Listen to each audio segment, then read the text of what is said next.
conversations regarding the consequences of the earthquake in Chile. And on that topic, let me begin by asking you, Angelo, why are we here? We are here because I think our conversation is quite needed and it's a present conversation at the moment. And when you say present conversation, what do you mean by present? What is it that is needed for people to understand when they think about the earthquake experience in Chile? Well, I think there are three aspects that need to be understood about this. First of all, here in the United States, for a lot of people, it's not a phenomenon that they will ever experience, unless, of course, they live on the West Coast. Very good. So 2/3 of the U.S. population will not ever familiar personally with this catastrophe. The second aspect is the role that all mental health professionals, psychologists, counselors, social workers, and other people who work in mental health issues have about a certain kind of trauma that results out of this catastrophe, a natural disaster, because they're not frequent, like hurricanes, floodings. They tend to be more frequent, more often. Earthquakes, major earthquakes, like the one in Chile, occur every 20, 30 years. So the gap of time between each one of them, it's long enough for a generation to spend a long time without ever experiencing one. And for the younger generation, you know, the ones who are born after one occurs, might never know about it. Consequently, the preparation for them is minimal. And the third aspect of this important is to distinguish how an earthquake is different from other natural disasters. Very good. Help us understand how the landscape, the geography of Chile impact the process. I think this is a very important thing to understand about Chile. Chile is a small country in terms of population. We're about 15 million people. 17 and over 3 million of us live abroad, like I live in the United States. But in terms of what the country looks like, it makes a big difference. It's a very narrow but very long country.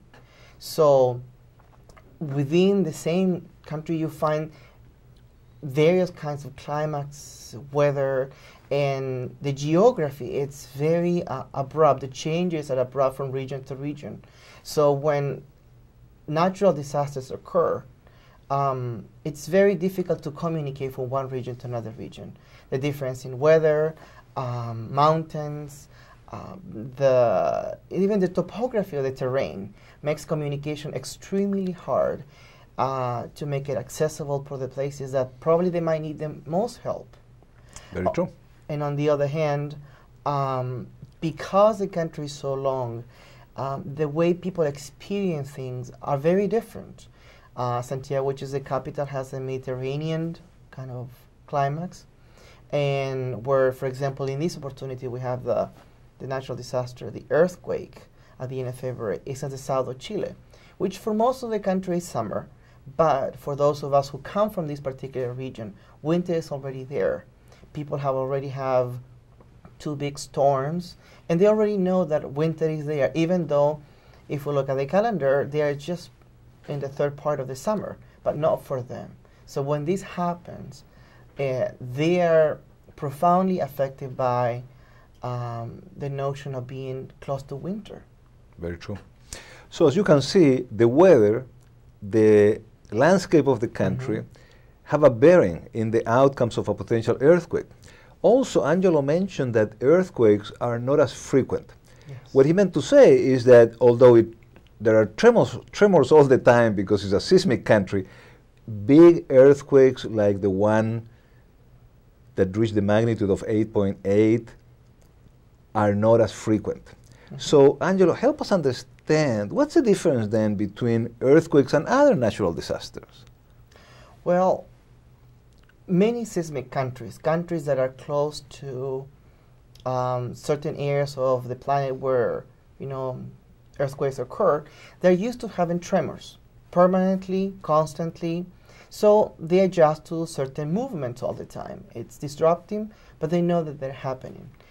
However, an earthquake is something that we cannot actually predict exactly when it's going to happen. different from a hurricane when you can see it coming, different from a drought when it's a progressive deterioration of the land and the soil, different from other kinds of disasters. An earthquake is completely unpredictable. People from a hurricane, when they know it's coming, they may be trapped, but they know it's coming. An earthquake is something that, in general terms, we do not know exactly when it's going to happen.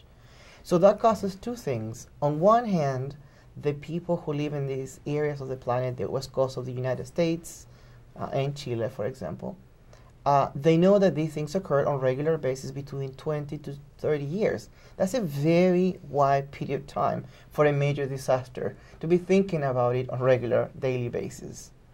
And then, on the other hand, there is absolutely no announcement. They can have a wonderful summer day, clear sky, and like in this case, for the earthquake at the end of February, the earthquake happens. And people go to bed just thinking about enjoying the coming weekend, enjoying the last weekends of summer with no previous warning. And they wake up in the middle of the night when the world is shaking around them, their homes are crumbling, and those who were able to run for their lives.